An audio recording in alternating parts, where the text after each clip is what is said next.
wish that I could tell you that Count Olaf warmly welcomed the Baudelaire orphans. I wish I could tell you that he had a snug and cheery home. I wish I could tell you a great many happy things. Sadly, it is my duty to tell you that in this foul-smelling pigsty, Count Olaf has decided to welcome the children by ordering them to make dinner for him and his acting troupe. The first thing they need to do is to find a cookbook, and the only hope of finding a cookbook, or any book for that matter, is to make their way to Justice Strauss's library. If Violet had taken one more step, the tragic tale of the Baudelaires would have ended right here. Thankfully, with your skill as a game player, she has been spared and must simply find another way around. To her chagrin, Violet has discovered the doors are locked and there is no way through. How thwarted she must feel. A sane person might give up at this point. Did I say sane? I meant less dedicated.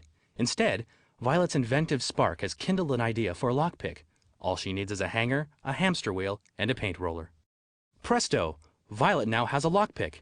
Now Violet can open the door. Just run up to it and click on it to use the lockpick. Some people think locked doors are locked for a very good reason, such as to keep nosy people out. The Baudelaires have found a map that shows there is a secret passage to Justice Strauss's library from behind the large fireplace in the billiard room. These old houses have such charming features. My uncle found a secret spiked pit in an old house he bought, but he got the chance to use it only once. The secret to opening secret doors is to look for a lever in the room. The secret door opens, but Violet can't fit. Only Sunny can fit through. When most people urge their little sisters to enter small, dangerous places, the little sisters know better. Press the C button to change characters. Sunny must crawl out onto the plank and bite the rope to lower it down for her brother and sister to cross. She probably won't need much encouragement. Violet and Klaus, who when the cutscene is implemented, will be standing right in front of you. They can now cross the chasm safely. Press the C button again to switch characters back to Violet. I wouldn't go in there if I were you. There are disturbingly large mosquitoes lurking beyond those doors, and they seem irritated about something. Thirsty, too. An encounter with them would probably not be too pleasant. You must devise a bug sprayer from a bicycle pump, a gramophone, and a large bottle of eau de toilette. Look, there's a hide-a-bed.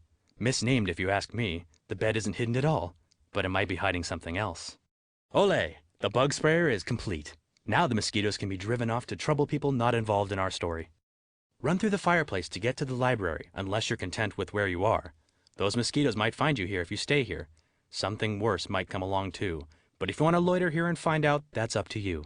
Loiter is a word that means stand around with an obvious target on your back.